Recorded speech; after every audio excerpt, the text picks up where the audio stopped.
এটি মহাসন্মিলনৰ আয়োজন কৰা হৈছে। অৰ্থাৎ সাম্প্ৰতিক সময়ত অশান্তিয়ে বিৰাজ কৰা সমাজখনৰ পৰা যাতে অশান্তি দূৰীভূত হয় আৰু শান্তি বিৰাজ কৰে, সেই কামনা কৰিয়েই নগাঁও জিলাৰ আমতলা নাৰামাৰীত এখন বিশাল সন্মিলনৰ আয়োজন কৰা হৈছে। আৰু উক্ত সন্মিলনত উপস্থিত থাকিব উত্তৰ পূব ভাৰতৰ আমিৰে শৰীয়ত পীৰে কামিল হজৰত মৌলানা শেখ ইয়াহিয়া সাহাব আৰু উক্ত সভাত সভাপতিত্ব কৰিব হজৰত মৌলানা মুফতি শেখ আব্দুল মন্নান সাহাব। মই আমাৰ ভিডিঅ' জাৰ্নালিষ্ট এহিয়া আহমেদে দেখুৱাইছে এই দৃশ্য। ইয়াতে লিখা আছে মৰকজুল উলুম নাৰামাৰী মিছন মাদ্ৰাছাৰ 14তম বাৰ্ষিক দস্তৰবন্দী উপলক্ষে খতমে বুখাৰী আৰু খতমে কুৰাণ, খতমে ইউনুছ আৰু বিশ্ব শান্তিৰ বাবে দোৱা ইছলামিক মহাসন্মিলন। আৰু এই ইছলামিক মহাসন্মিলন অনুষ্ঠিত হ'বলৈ গৈ আছে, অৰ্থাৎ 19 নৱেম্বৰ মঙলবাৰে ইয়াত দিনজোৰা কাৰ্যসূচী থাকিব আৰু নিশা 12 বজালৈকে এই সন্মিলন ইয়াত চলি থাকিব।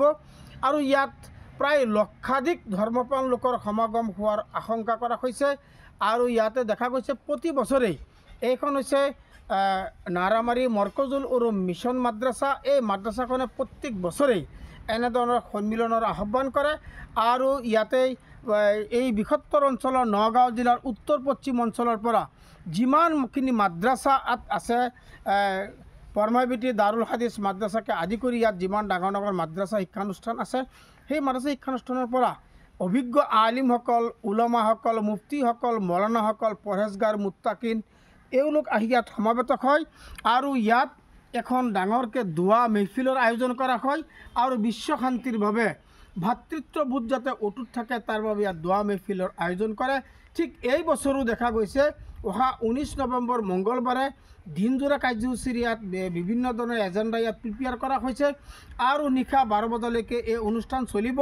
এই অনুষ্ঠানত বিশেষকৈ মধ্য আকৰ্ষণৰ ইয়াত কেন্দ্ৰবিন্দু হৈছে উত্তৰ পূব ভাৰতৰ আমিৰে শৰীয়ত অৰ্থাৎ শেখ বাস্কান্দি হুজুৰৰ চাহেবজাদা, শেখ বাস্কান্দি হুজুৰৰ সুযোগ্য সন্তান হজৰত মৌলানা শেখ পীৰে কামিল মৌলানা ইয়াহিয়া সাহেব ইয়াত উপস্থিত হ'ব আৰু তেখেতে বিশ্ব শান্তিৰ বাবে ইয়াত দোৱা মেহফিল কৰিব। আৰু ইয়াত যিসকল উদ্যোক্তা আছে, ইতিমধ্যে আমাৰ ভিডিঅ' জাৰ্নালিষ্ট এহিয়া আহমেদে দেখুৱাইছে ইয়াত পেণ্ডেল সজোৱা হৈছে, এক বিশাল পেণ্ডেল সজোৱা হৈছে। নগাঁও জিলাৰ পৰা খবৰগাঁও থানাৰ অন্তৰ্গত আমতলা নাৰামাৰীত এই অনুষ্ঠানৰ আয়োজন কৰা হৈছে।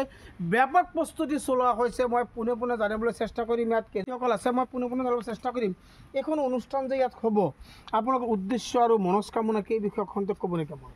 পোনপ্ৰথমে সমূহ নগাঁওবাসীক তথা অসমবাসীক আমি জনাবলৈ পাই সুখী হৈছোঁ যে আমাৰ মৰকজুল উলুম নাৰামাৰী মিছন মাদ্ৰাছাৰ উদ্যোগত 14তম বাৰ্ষিক দস্তৰবন্দী উপলক্ষে খতমে কুৰাণ, খতমে বুখাৰী আৰু খতমে ইউনুছ আয়োজন কৰিবলগীয়া হৈছে আৰু বিশ্ব শান্তিৰ দোৱা ইয়াত হ'ব। আমাৰ ইয়াৰ মুখ্য আকৰ্ষণ হৈছে বিশ্বত যাতে শান্তি, সম্প্ৰীতি, ভাতৃত্ববোধ বজাই থাকে, বিশ্বৰ মুছলমানসকলৰ মাজত যিবিলাক সমস্যা জৰ্জৰিত হৈ আছে সেইবিলাক সমস্যা সমাধান হয়। তাৰ কাৰণেই আমাৰ ইয়াত এটা ইছলামিক সন্মিলন দিয়া হৈছে। আমাৰ ইছলামিক সন্মিলনৰ মুখ্য আকৰ্ষণ হৈছে আমিৰে শৰীয়ত হজৰত মৌলানা শেখ ইয়াহিয়া সাহেব দামত বৰকাতুম উপস্থিত থাকিব, যিজন আমাৰ হজৰত বাস্কান্দি সাহেব ৰহমতুল্লাহ আলাইৰ সুযোগ্য চাহেবজাদা। লগতে আমাৰ ইয়াত গোটেই দিনজোৰা বুখাৰী খতমৰ কাৰ্যসূচী চলিব। আমাৰ ইয়াত 12 তফচি জিকিৰ হ'ব, আমাৰ ইয়াত দস্তৰবন্দী হ'ব, বয়াত কাৰ্যসূচী থাকিব। মুঠতে এটা ইছলামিক পৰিৱেশত, আমলিয়াত পৰিৱেশত এটা ইছলামিক সন্মিলন দিয়া হৈছে। আৰু সমূহ নগাঁওবাসীৰ লগতে সমূহ অসমবাসী ইছলাম ধৰ্ম অনুসাৰী লোকসকলক আমি অনুৰোধ জনাইছোঁ যাতে এই সন্মিলনত আহি পেলাই আপোনালোক উপস্থিত হয়। মৰকজুল উলুম নাৰামাৰী মিছন মাদ্ৰাছাৰ 14তম বাৰ্ষিক দস্তৰবন্দী উপলক্ষে খতমে কুৰাণ, খতমে বুখাৰী, খতমে ইউনুছ, বিশ্ব শান্তিৰ বাবে দোৱা আৰু ইছলামিক মহাসন্মিলনৰ আয়োজন কৰা হৈছে আমাৰ মাদ্ৰাছাৰ তৰফৰ পৰা।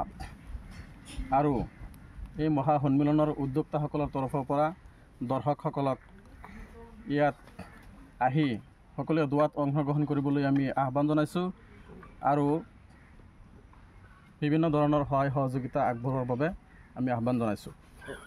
যিকোনো খবৰৰ বাবে যোগাযোগ কৰক 7099017330 অথবা 7099017990